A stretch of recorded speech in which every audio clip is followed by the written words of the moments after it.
Episode 100۔ صبح مجھے پھر رات والا خیال آیا اور میں نے سوچا کہ اس وقت میں خاموشی سے نکل جاؤں۔ پھر خیال آیا کہ ایسے چوروں کی طرح بھاگنے کی کیا ضرورت ہے، میں بتا کے جاؤں تاکہ کسی غیر متوقع حادثے کی صورت میں کوئی میرا بھی سراغ لگائے۔ میں نے سکندر کی بیوی کو نماز میں مصروف دیکھا، وہ فارغ ہوئی تو میں ان کے پاس گیا اور سلام کر کے بیٹھ گیا۔ ان کے سلام پھیرنے اور دعا ختم کرنے کے بعد میں نے پوچھا، دیکھ رہا ہوں آپ نے کیا حالت بنا رکھی ہے اپنی۔ میں نے کیا بنا رکھی ہے؟ میرا خیال آپ کو اسپتال میں داخل کرا دیا جائے کچھ دن کے لیے، ریشم رہے گی آپ کے پاس۔ میں نے سنا ہے انور ریشم کو بیاہ کے لے جائے گا۔ چودھرائن کیسے مان گئی؟ ریشم بہت اچھی لڑکی ہے، ہو سکتا ہے کچھ دن بعد وہ یہیں رہنے کے لیے آ جائے۔ یہاں اس گھر میں؟ میرے ہوتے ہوئے یہ نہیں ہو سکتا۔ اس کی ماں نے قدم رکھا نا اس حویلی میں تو میں زہر کھا لوں گی۔ میں دم بخود بیٹھا رہا۔ آپ کو کیا شکایت ہے اس سے؟ شکایت؟ اس نے تو بڑی کوشش کی تھی سکندر سے شادی ہو جائے، مجھے بدنام کیا تھا۔ بھول جائیں پرانی باتوں کو۔ کیسے بھول جاؤں؟ ہمارے بڑے سب دیکھ رہے تھے، انہوں نے جھٹ منگنی اور پٹ بیاہ کر دیا، ورنہ وہ بھاگ جاتی۔ جیسے اس کے بھائی کی بیٹی گھر سے میرے بیٹے کو لے گئی اور مار دیا اسے۔ سب پر قبضے کے خواب دیکھ رہی ہے وہ۔ اس کا ایسا کوئی ارادہ نہیں ہے۔ تمہیں کیا معلوم؟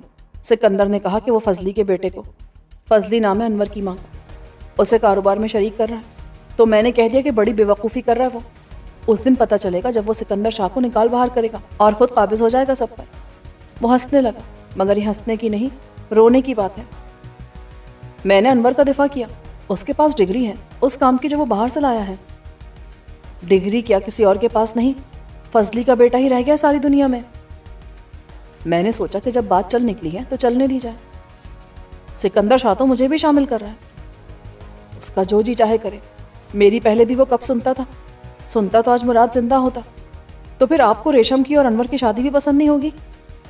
صورتحال اس حد تک خراب ہوگی اس کا مجھے اندازہ نہ تھا۔ سکندر شاہ جتنا فراخ دل تھا اس کی بیوی اتنی ہی روزینہ کے اور میرے خلاف تھی۔ پھر تو آپ کو ریشم کے انور سے شادی بھی پسند نہیں ہوگی۔ میری پسند کون پوچھتا ہے؟ انور چاہتا ہے اور اس کی ماں چاہتی ہے، تو میں کیوں کہوں کہ اس کمزاد لڑکی میں کیا ہے؟ انور کو کوئی کمی ہے خاندانی لڑکیوں کی، لیکن لگتا ہے ویسا ہی ہوگا۔ کم نسل، دوغلی، نیچ ذات، کمی کمینوں کی بیٹیاں ہماری چھاتی پر مونگ ڈلنے آ جائیں گی اور ہم پر راج کریں گی۔ مراد کی ضد کے آگے تو مجبور ہو گئی تھی میں، اب مراد تو ہے نہیں۔ یہ بیٹھی اپنی کوکھ میں اس کی نشانی لیے اور سکندر پھر رہا اس کے آگے پیچھے۔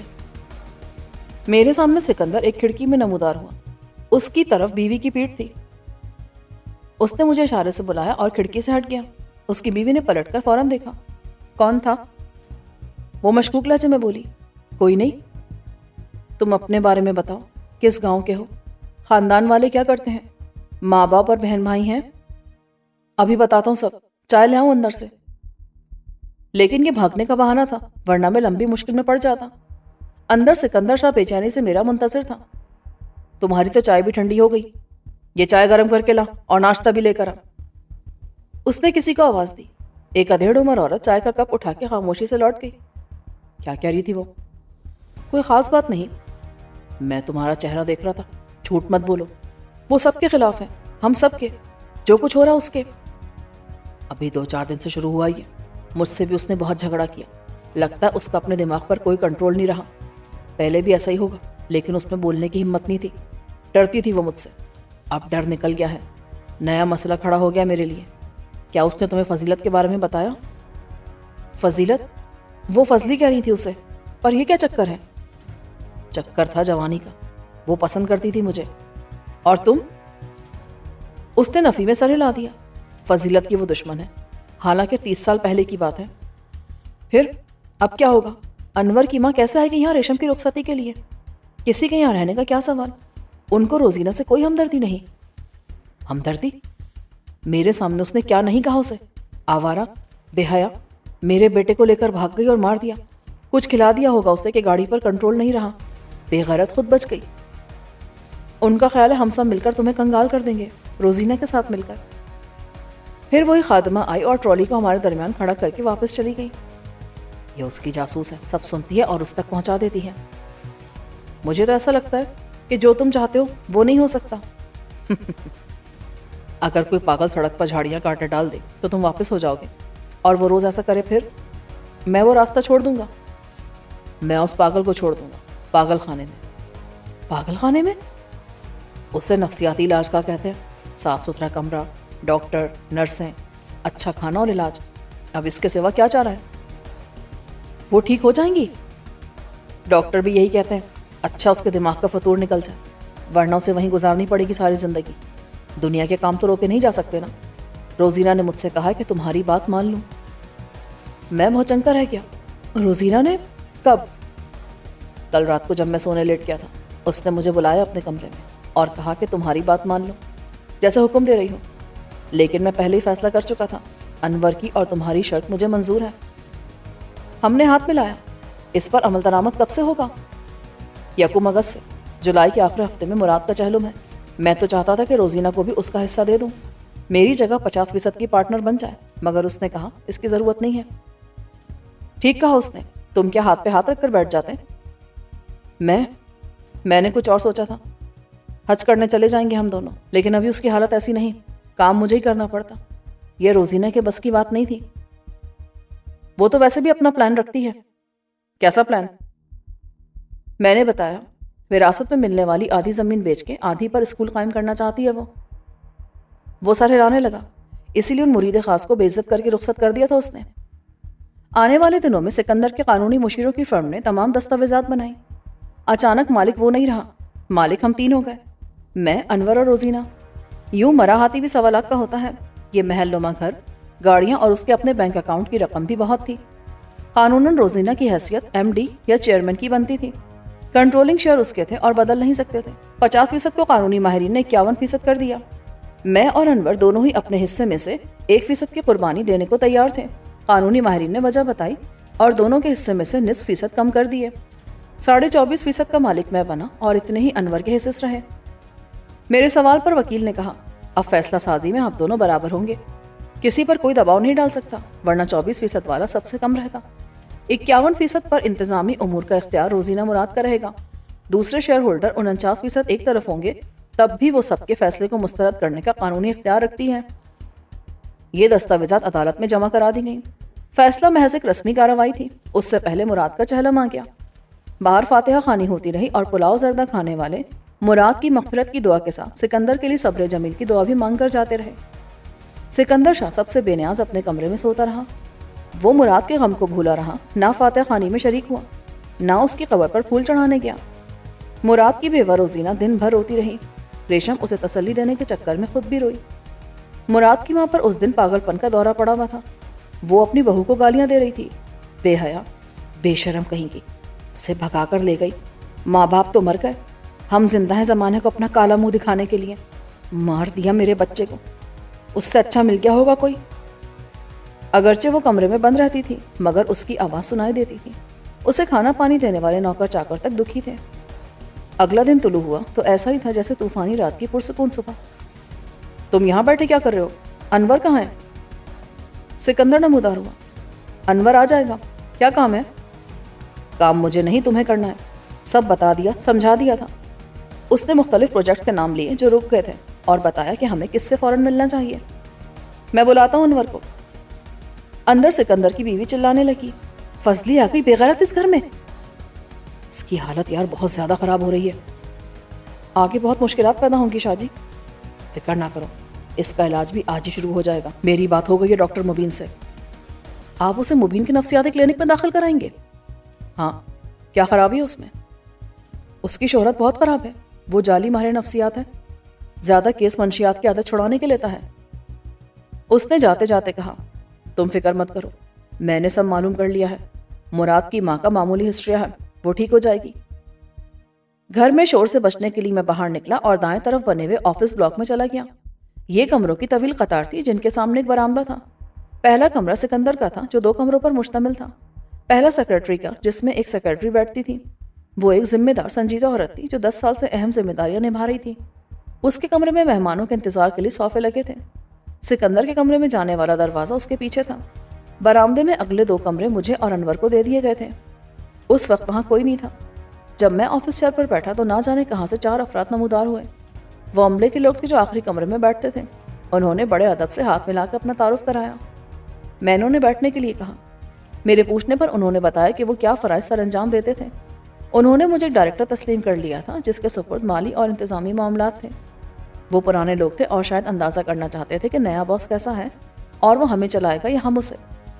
پھر میں انور کی طرف نکل گیا اور اسے تازہ ترین صورتحال سے آگاہ کیا۔ استاد گاما کی طرف سے مکمل خاموشی تھی۔ اس نے کہا تھا کہ وہ انور کو اپنا فون نمبر بتا دے گا، اس کے بعد میں اس سے مل بھی سکتا تھا، مگر اپنی کسی مصلحت کی وجہ سے ابھی تک وہ لاپتہ تھا۔ میں نے انور کو سکندر شاہ کی خفگی سے آگاہ کیا۔ اپنی ماں سے بات کی تو نے؟ ہاں یار، بڑی مصیبت پڑی ہے۔ وہ متفکر ہو گئی تھی میری بات پر کہ ریشم کے لیے ان کو وہاں جانا پڑے گا۔ ٹھنڈی سانس لے کر بولی، کہ بیٹا اور کتنا ذلیل کراؤ گے مجھے آخر؟ میں نے کہا آپ نہیں جانا چاہتی تو رہنے دیں، میں کسی ہوٹل میں انتظام کر لیتا ہوں ملتان کے۔ میں نے کہا ایک صورت یہ ہو سکتی تھی کہ ریشم اسی گھر میں ہوتی جو اب اس کا ہے، مگر اس کے ساتھ کون رہے گا؟ کلثوم بھابھی چلی گئی، روزینہ عدت میں ہے۔ خیر دیکھی جائے گی وقت آنے پر۔ سکندر کا خیال ہے بیوی کو پاگل خانے چھوڑا ہے۔ پاگل خانے؟ ایسی حالت تو نہیں ہے ان کی، وہ علاج کرا سکتا ہے۔ وہ ڈاکٹر مبین کے اسپتال کی بات کرا تھا، پاگل خانہ ہی ہے وہ۔ تو جانتا ہے کوئی بہتر جگہ تو بتا۔ میرا مطلب تھا جب وہ نہیں ہوں گی تو کیا ماں جی چلی جائیں گی؟ صرف ایک دن کی بات ہے۔ ابھی سے میں کیا بتاؤں؟ لیکن سلیم، حالات نے کیسی کروٹ لی ہے، زمانہ بدل گیا ہمارا بھی۔ کوئی سوچ سکتا تھا کہ روزینہ وہاں مالک ہوگی اور ہم اس کے معاون؟ یقین کر انور، آج میں ڈائریکٹر کی حیثیت سے اپنے آفس میں بیٹھا نا تو مجھے لگا جیسے یہ سب خواب ہے، ابھی آنکھ کھلے گی اور سب ختم ہو جائے گا۔ کیا ٹھاٹ باٹ والا کمرہ ہے، آگے پیچھے نوکر، گارڈ، گاڑیاں، 24.25% پر بھی میرے حصے میں 24.5 لاکھ سے زیادہ آتے ہیں، 1/4 کروڑ، اور ماہانہ 50,000، رہائش، گاڑی، پیٹرول سب فری۔ کیا تھا میرے پاس جب ریشم نے مجھے نہر سے نکالا تھا؟ وہ نوٹ جو میں نے بعد میں نکال کے سکھائے وہ بھی سرونی لے گئی۔ کتنا فاصلہ ہے پھانسی کے تختے سے ڈائریکٹر کی کرسی تک۔ بعض اوقات تو خواب میں بھی وہ ممکن نہیں ہوتا جو حقیقت میں ہوا۔ تقدیر مجھے کہاں سے کہاں لیے پھری اور کہاں پہنچا دیا۔ اب میں کیسے یقین کے ساتھ سمجھوں کہ بس اس کے بعد کچھ نہیں ہوگا؟ ہوگا تو اچھا ہی ہوگا نا پتر سلیم۔ کیا پتہ انور، بازی پلٹ جائے، زندگی کی گاڑی ریورس گیئر میں چلنے لگے اور یہ ظالم تقدیر مجھے پھر وہیں پہنچا دے جہاں سے میں چلا تھا۔ دیکھ، اگر تو خود نہیں بھولے گا نا اور جائے گا نادر شاہ سے بدلہ لینے یا نورین کے چکر میں تو کچھ نہیں ہوگا۔ ایک بات بتاؤں تجھے، نادر شاہ سے بدلے کا خیال چھوڑ دیا میں نے بھائی کے کہنے پر۔ کیوں؟ انہوں نے فون کیا تھا علامہ بالا سے یا خط بھیجا تھا؟ تو مذاق اڑائے گا، تو مذاق سمجھے کیسے؟ وہ آئے تھے میرے پاس، خواب ہی ہوگا جو میں نے دیکھا، مگر مجھے حقیقت لگا۔ انہوں نے منع کیا مجھے، اپنی قسم دی۔ تو پاگل سمجھ سکتا مجھے؟ پاگل تو ہے ملک، مگر فیصلہ عقل مندی والا کیا ہے، اس نورین سے بھی جان چھڑا۔ نہیں، میں ایک بار اسے تلاش کرنے جاؤں گا، وہ نہیں ملی تو واپس آ جاؤں گا۔ مشکل ہے، تو نکل جائے گا پہاڑوں، جنگل اور صحراؤں میں۔ میں اٹھ کھڑا ہوا، میرا خیال ہے یہاں تک آیا ہوں تو رمضان کو دیکھ لوں۔ استاد نے کہا تھا کہ وہ ملنا چاہتا ہے۔ کسی دشواری کے بغیر میں نے نہر کے پل پر سے گاڑی کو گزارا اور اس گاؤں میں لے گیا جہاں رمضان تھا۔ لگتا تھا کہ میں اپنے خواب سے گزر رہا ہوں۔ اس کا ایک کمرے والا وہی مکان تھا۔ خواب بڑا وحشت ناک تھا۔ میرے پیچھے رمضان کا بھانجا پولیس لے آیا تھا کیونکہ میری گرفتاری کرا کے یا مجھے زندہ یا مردہ پیش کر کے کوئی بھی 1 لاکھ کا انعام وصول کر سکتا تھا۔ ابھی تک میں اشتہاری تھا۔ گاڑی کو میں نے رمضان کے گھر سے کچھ فاصلے پر روک دیا۔ نہ جانے کیوں میرے دل میں خوف تھا، جیسے وہ خواب نہیں تھا جس میں میری رمضان سے ملاقات ہوئی تھی اور اس نے مجھے جو کہانی سنائی تھی سچ تھی۔ خواب سچے بھی ہوتے ہیں، ایسے بہت لوگوں کا یقین تھا۔ وہ بھی خواب ہی تھے جن میں نورین آئی اور میں نے حقیقت سمجھا، مگر آنکھ کھلی تو حقیقت کھل گئی۔ کسی دشواری کے بغیر میں نے اس کے گھر کے دروازے کو پہچان لیا۔ میں نے باہر لٹکی کنڈی کو ہلایا تو اندر سے کمزور سی آواز آئی، کون ہے؟ آ جاؤ، دروازہ کھلا ہے۔ میں نے اندر قدم رکھا۔ اندر تاریکی تھی۔ میری آنکھوں کو ماحول سے آشنا ہونے میں کچھ دیر لگی۔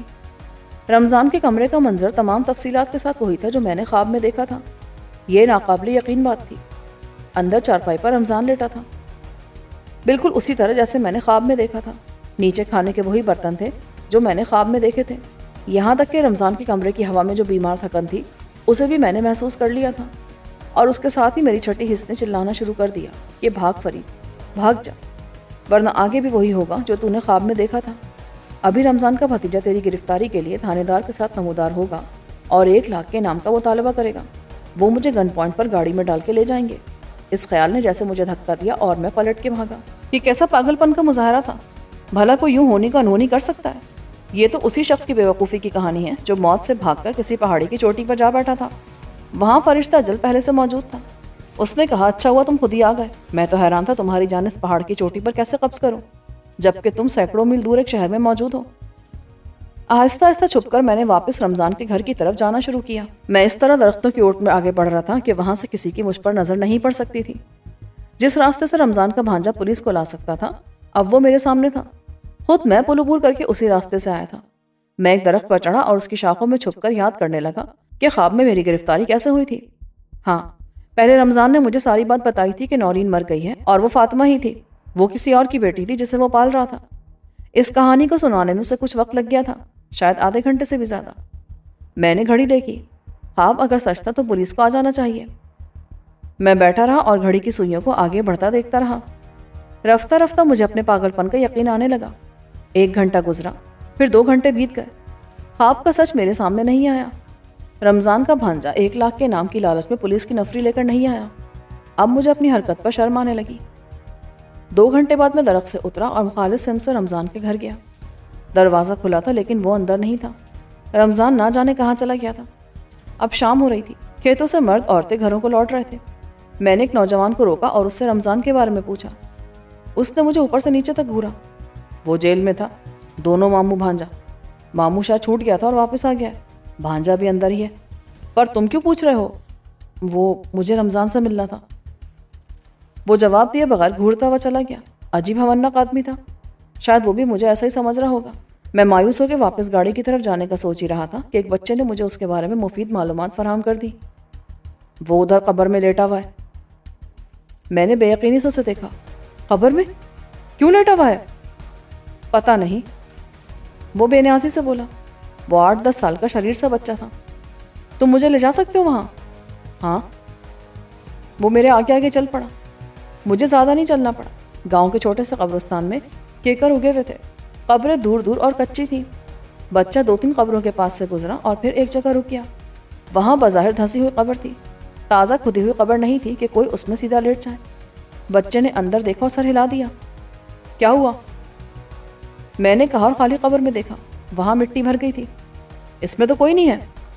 وہ میں بھول گیا، اس نے کہا اور اپنے پیچھے دیکھا۔ مجھے شک ہوا کہ وہ شرارت نہ کر رہا ہو اور مجھے بیوقوف بنا کے یہاں لے آیا ہو۔ میں کیا کر سکتا ہوں؟ ڈانٹا تو وہ ہنستا ہوا بھاگ جائے گا۔ ادھر، ہاں وہ جو بیری کا پیڑ ہے۔ وہ میری پرواہ کیے بغیر دوسری طرف دوڑا۔ میں اس کے پیچھے گیا۔ وہاں واقعی تازہ کھدی ہوئی قبر تھی جس کے کناروں پر مٹی کے ڈھیر تھے۔ کسی نامعلوم وجہ کی بنا پر اس قبر کا استعمال نہیں ہوا تھا اور مٹی بارش پڑنے سے جم گئی تھی۔ بچہ فاتحانہ انداز میں مسکرایا۔ یہ دیکھو، یہاں لیٹا ہے وہ۔ میں نے بے یقینی سے دیکھا مگر قبر میں رمضان سیدھا لیٹا تھا۔ میں نے اسے آواز دی، رمضان؟ اس کے ساکت جسم میں کوئی حرکت نہ ہوئی۔